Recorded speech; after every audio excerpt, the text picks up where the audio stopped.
Hello everyone, welcome back to the Genomics Bootcamp and to another video on PLINK genotype formats. Well, this video is something that I would describe as boring yet extremely interesting.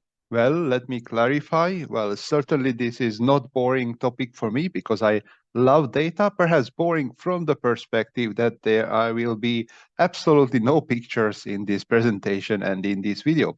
Yet, the reason why I'm making this video, because this is an extremely important and useful information. If any of you had the dubious pleasure to prepare data for anything, then you know that you would like to reuse the time for this experience or for this work as much as possible. Yet, there are many different data formats for many different software that well just needs preparation in order to so that you can run the things. So here PLINK comes to the rescue, sometimes fully, sometimes partly, and offers us a range of data formats that might be very useful for our case. So the aim of this presentation and the aim of this video is to list all the PLINK 1.9 output file formats. Here I made an effort and I believe I have all the PLINK genotype data output formats. So it's not all the files that PLINK produces because there is a bunch of them, but specifically the files that are designed to have genotype information in them. In the follow-up slides, you will see information about the structure of these files, and this is very useful in case you need them in an output file in a very specific format for your case. Maybe the files you need, they are already in a PLINK format or close to the PLINK format, which is always very useful. Also, PLINK directly prepares some files or some input files for a few popular software. So in this case, you are already set and good to go if you use these Recode options, as I will mention in this presentation. There are also links for further research and reference, and these are mainly via the PLINK website. So there will be always which option basically creates the files of interest, and then you can follow those ones up on the PLINK website. And I will try to put them also in the description of this video. Now, this is already the second part of this mini-series discussing file formats in PLINK. And the first part was on the PLINK genotype input file formats. Well, there are some file formats that are both input files or are possible input files and output files. And in the interest of time, I will not discuss these again. So whatever was in the input file formats video, I just mentioned briefly here.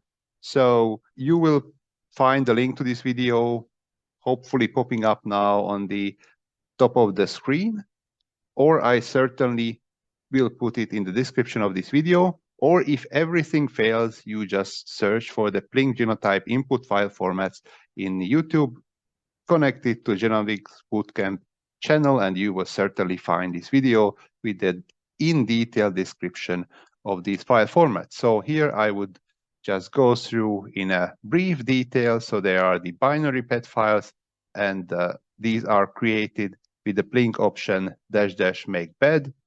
Then there are the classic PED and map files. These are created with the PLINK option -- recode.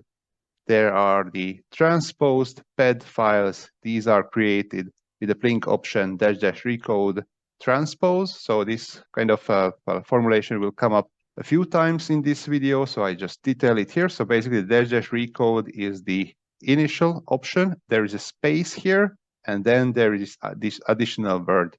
So basically, an option within the recode option. So there is this recode transpose creates the transposed PET files with the structure that is described in this video already, including an example. The following formats were also discussed in this previous video. That is the long format that is created with the PLINK option -- recode lgen, again, recode space lgen that is creating this file format, then the very known variant call format or VCF file with the PLINK option --recode VCF. And in this particular case, there is a bunch of other possibilities and additional options when creating VCF files. Also, the so-called Oxford file format, which is created with the PLINK option --recode Oxford, and the 23andMe file format with a PLINK option --recode 23. So these are the files that are both input files to PLINK and output files from PLINK. So in this video and in these options, we were kind of showing how you create them if you need them for a further analysis or a further purpose. Now we are getting into the first file or the output file that was not mentioned in the previous video, but there's a bunch of these, so just buckle up because there's a bunch of them coming. But all of them are really useful because they are providing a format or a shape of your data that might be very useful for you. So the first one is the so-called, for some reason, .raw files that are useful quite often. And these are nothing else that recoded to genotype coding. So if you remember in the PED and MAP files, so there are always 2 columns per SNP. So there are the 2 alleles.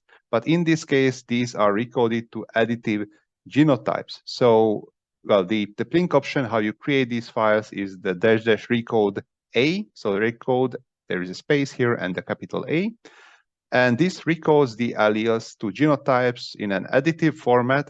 So basically, the one homozygous is recoded as 0, the heterozygous as 1, and the other homozygous as 2. So that is that. And you will have a file with an extension .raw. So that will be the file format extension that you're getting. So this is basically how the file looks like, obviously just a part of it. And for this particular purpose, and actually for all the files, I used some open access Hereford data, but obviously this could be done with any kind of SNP data, so it doesn't matter which species you have or, what is the species or breed or organism of your interest. If you have SNP data, you can do the very same thing. So this is how it looks like in the text file.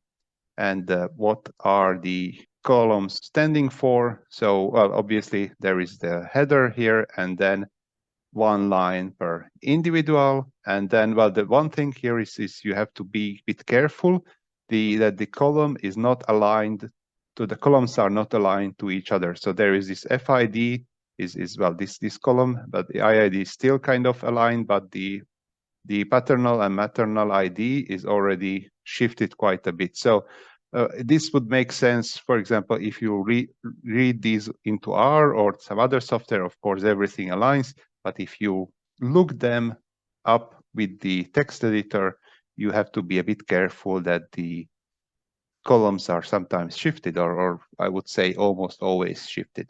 But anyway, so what these columns mean, this is the description from the PLINK website. So if you're interested, you can find exactly this and more details even on the PLINK website. So I would really suggest to go there if you would need any more information about these file formats. But I didn't want it to leave you just by with this examples or cutouts from the recoded files. So I try to give a bit more clarification here. So we will go through each of these, and so that you have at least some information what the columns are for. So FID is the family ID, IID is the within family ID or the individual ID. So the paternal and maternal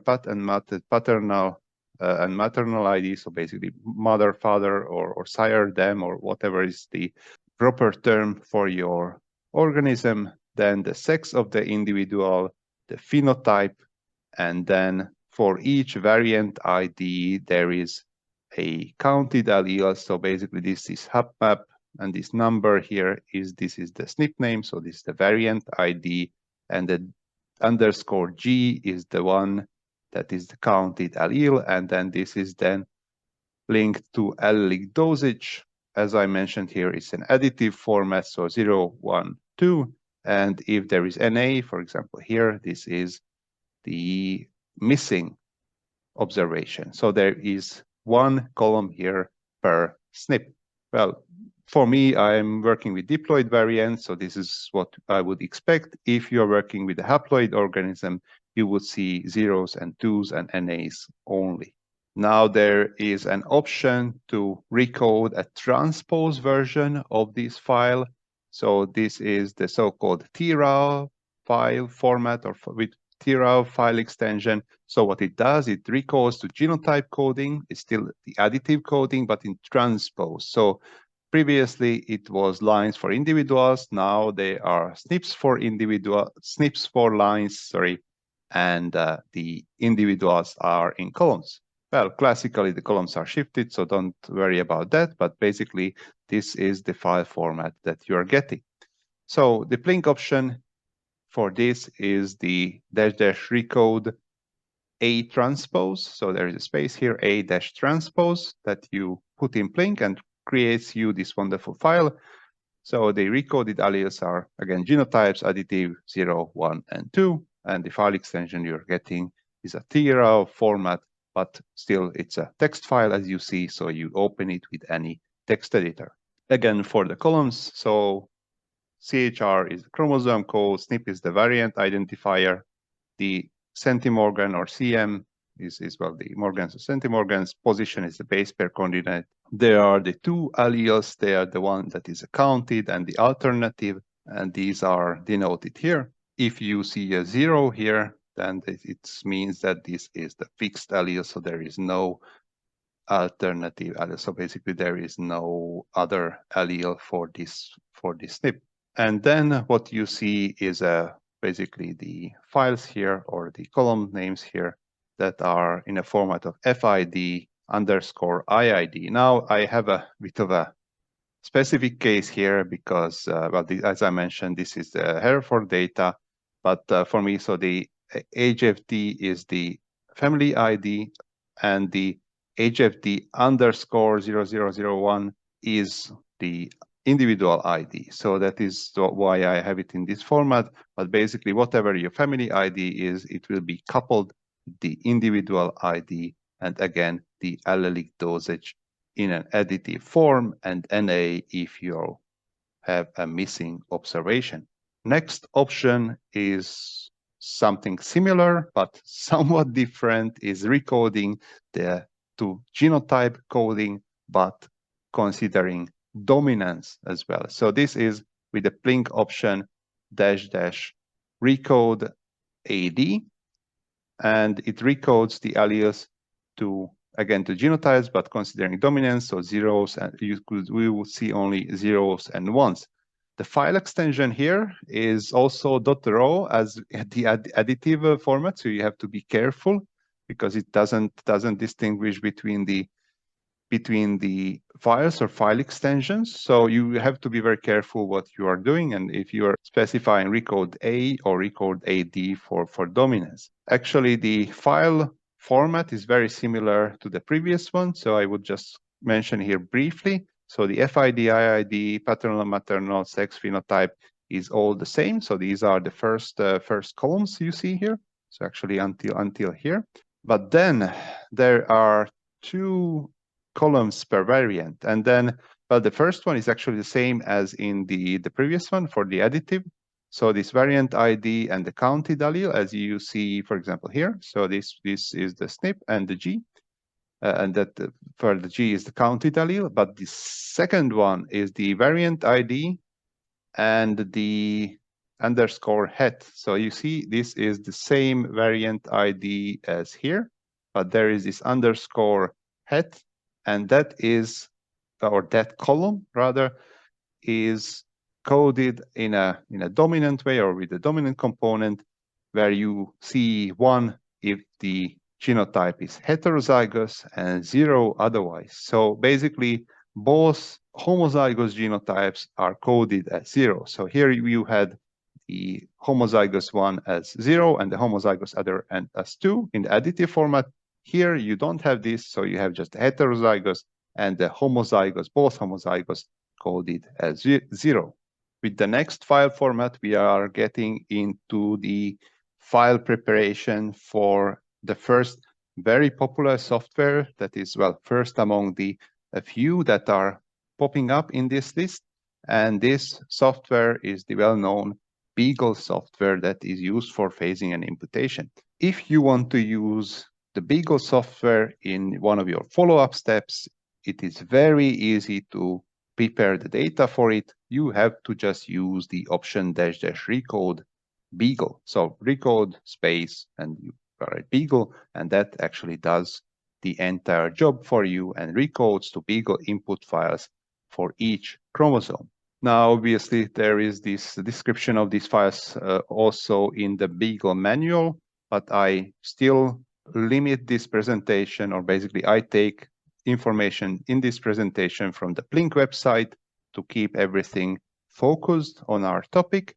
So basically what is coming here, that there is the file extension .map and .dat. And so these are how the files look like. So these are the specific ones for Beagle input. So the .map file is looking like this. So it's quite a expected structure of the SNP name, SNP position, and the two alleles.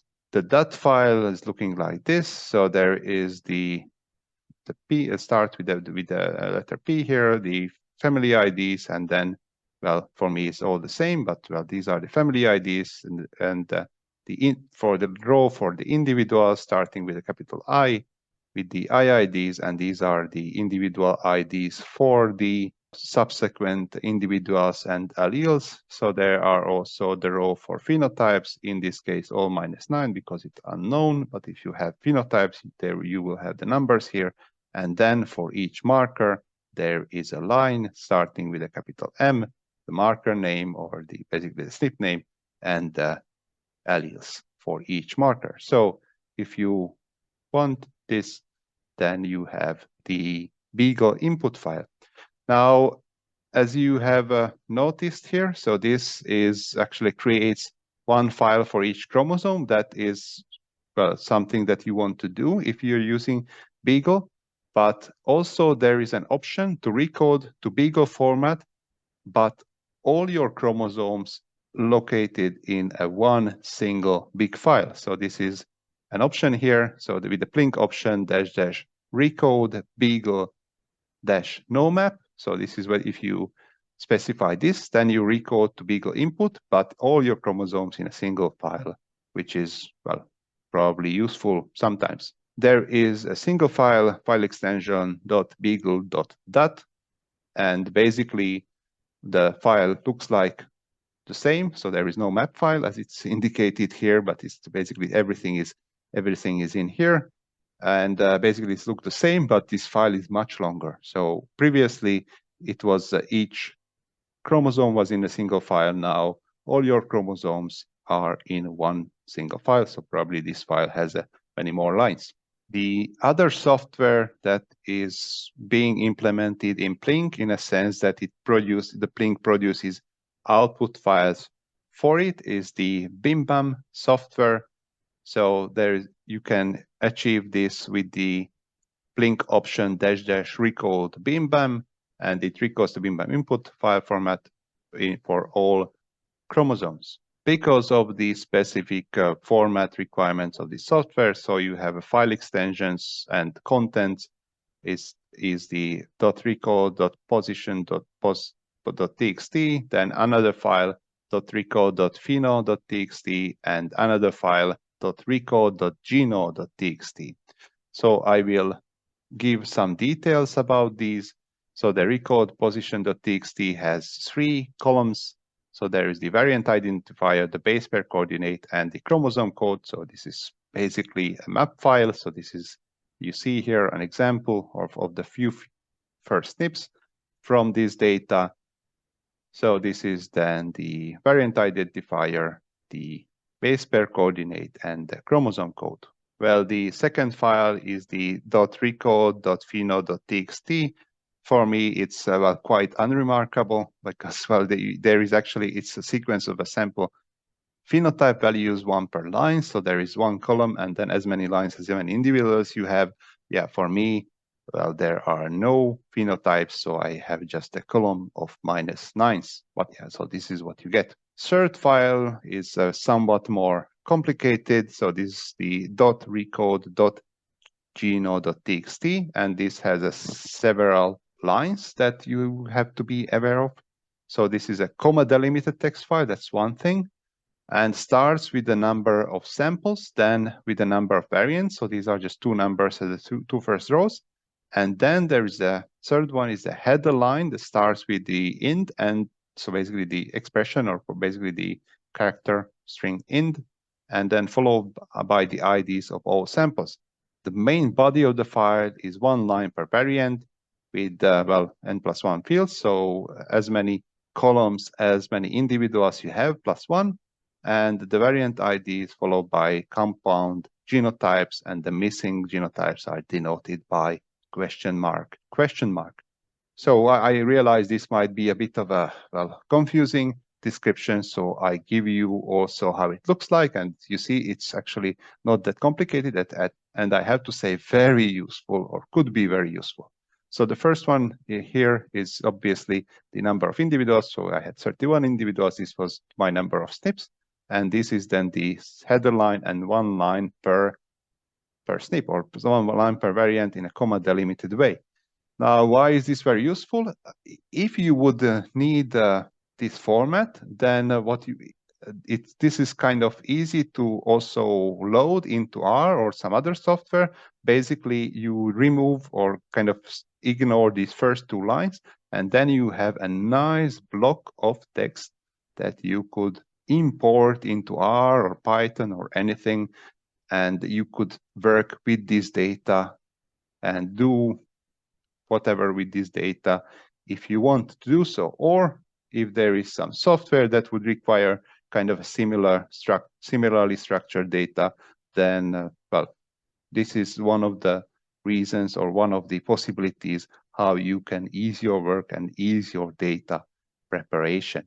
Also, just one comment what the compound genotype mean. So this is the compound genotype that they are alleles, allele coding, but there is no space between them. So there is previously, or in the PET files, you have like allele 1 and allele 2 in two separate columns.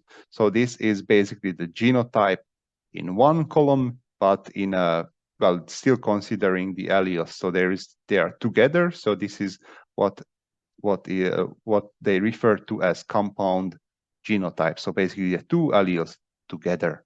Also, for the Bimbam format, we have an option. If we want to do just a single chromosome for whatever reason, then what we can use the PLINK option --recode Bimbam -1CHR. So this is not necessarily the first chromosome, just saying that the one chromosome, and then obviously you need to limit your data to one chromosome only, and then this chromosome is printed out in a Bimbam format.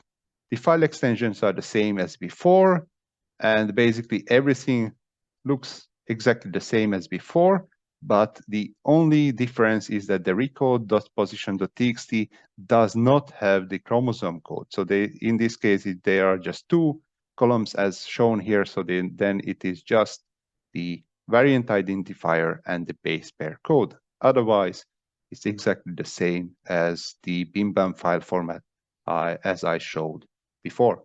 Another very popular, or I guess very popular software is the fastPHASE. And if you want to use fastPHASE, you are in luck because PLINK prepares data for it.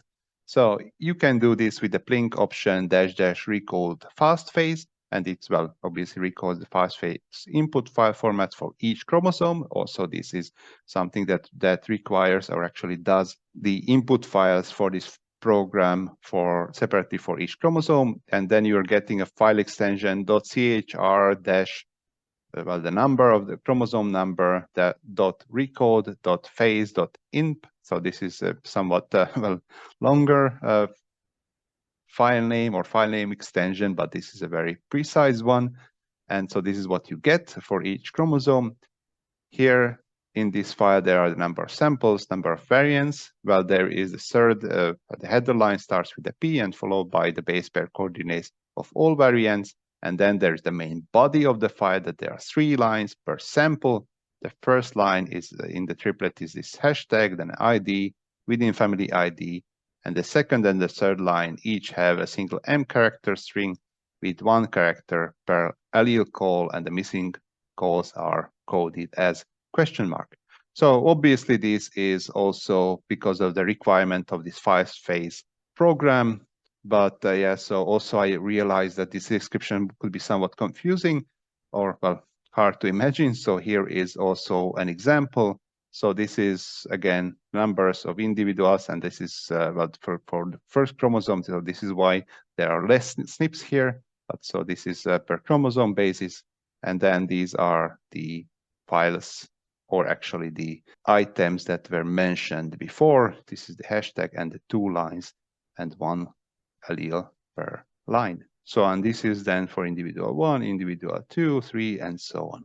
Again, for fastPHASE, we get an option to recode data just for a single chromosome. If you want to do this, you use the PLINK option --recode fastPHASE -1CHR. Again, this is not necessarily the first chromosome, but the chromosome that you specify. And then what you get is, again, the input file for fastPHASE, but only for a single chromosome with the file extension .recode.phase.imp.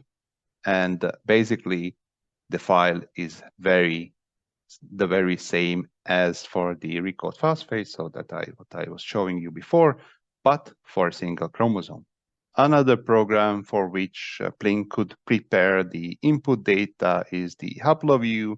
So if you want to do this, you use the PLINK option --recode and space not W, but HV. So this is how it looks like.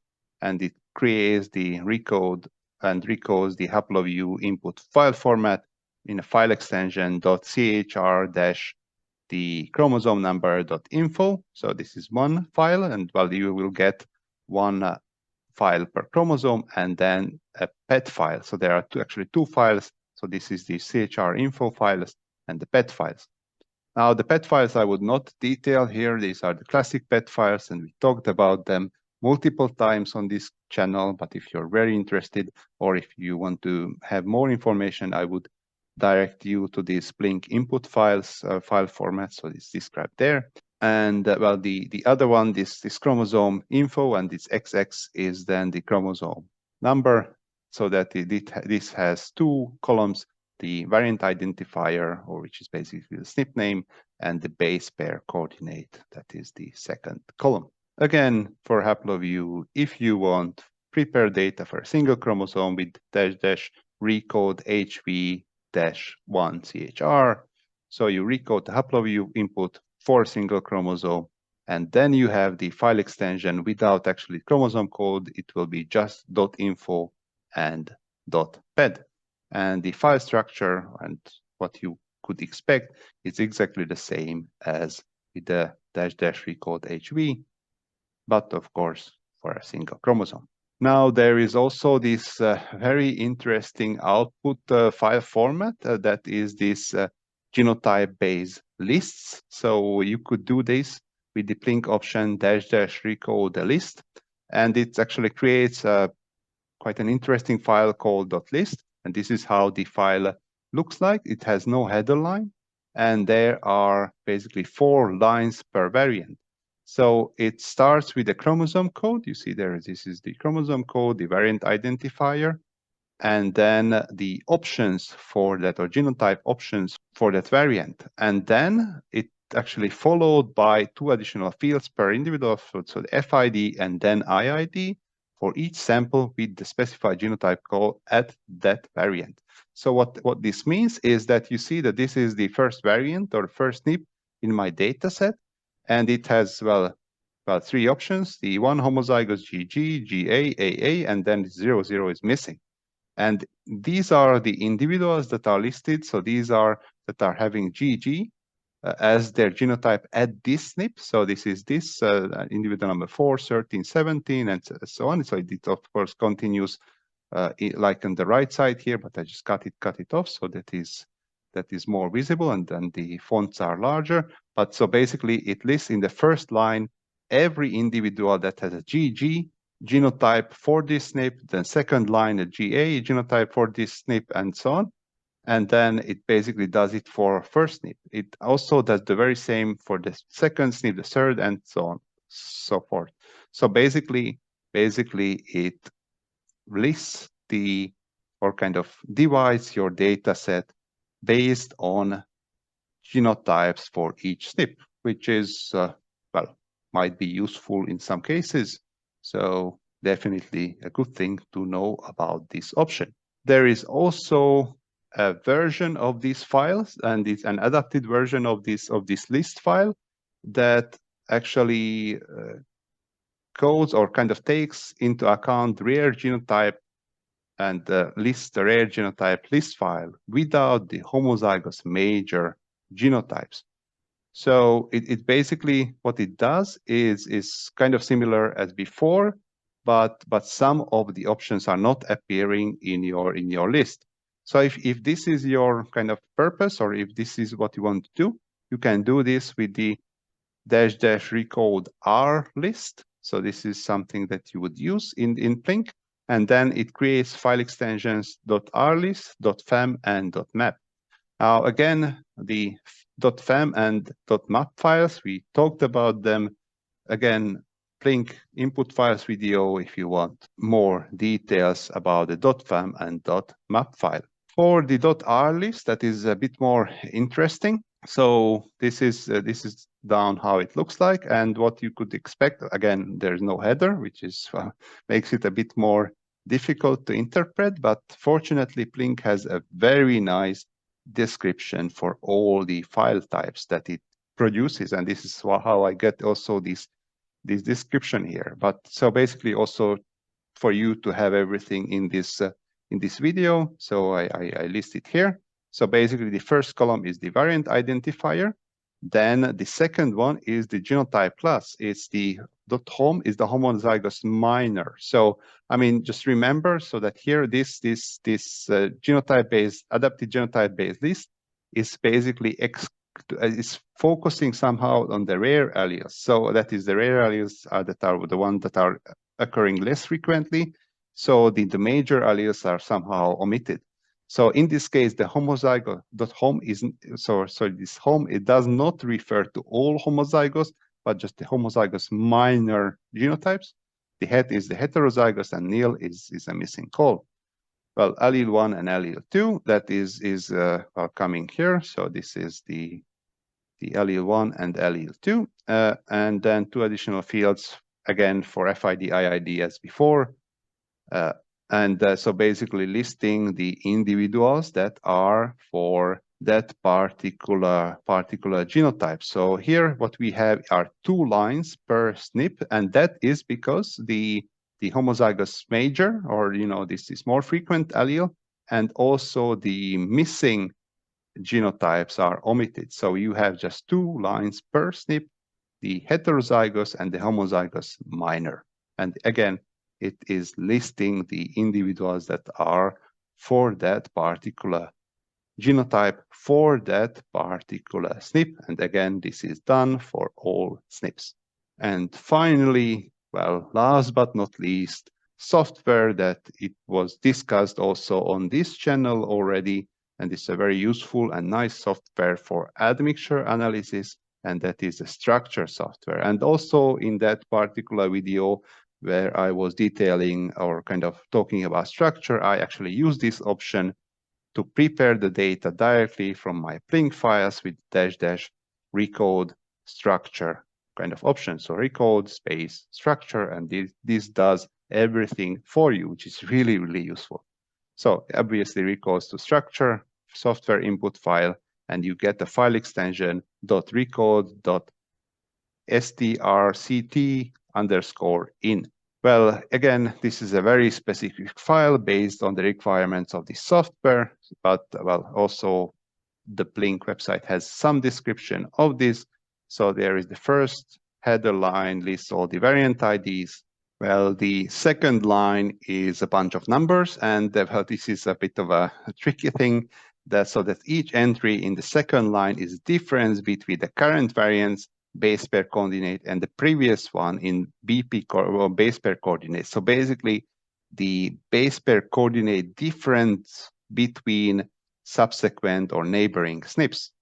And well, for the first SNP, or when there is a chromosome change, there is a -1, indicating that, well, this is the first SNP on the chromosome, and obviously there is no SNP before that, so there is no reference for which the difference could be computed. Yeah, so this is the second line, and the other lines, they are followed by one line per sample with the following fields. So there is the family ID, then there is a positive integer for the unique family ID. So this is the individual ID, so the within family ID, the family ID recoded as a number, and then there are the genotype calls, the A1 allele recoded as 1, and the A2 allele recoded as 2, and the missing recoded as 0. Again, this is something which is somewhat hard to imagine, so this is how it looks like. And you see that it's not that difficult. So basically, these are the SNPs or the SNP IDs. Then there is these are the differences between the SNPs subsequently is computed, and then, well, obviously we started at the chromosome 1 here, so that is a -1, and then there are the various integers for differences in base pairs. And then what we have here, this is for me the individual ID. There is a column of ones here, but because, well, I have just a single family ID, so everybody is in a family ID 1. But if you would have more family IDs, then this would be then a recoded family ID for you. And then the others are the allele codes for SNP1, SNP2, SNP3, and so on. So recoded with ones and twos. And if you see zeros, that means that these are missing alleles or missing genotypes. So this was the last one from the PLINK output file formats. You see there is a wide range of options, which is very useful for us if we want to, well, use some of this software, or even if we want to use some other software and we need to prepare the data in a specific way. Well, I hope this information was useful for you. Well, as always, I am happy if you leave a comment below if you like the video or you subscribe to the channel. For now, I thank you for your time and have a really nice day.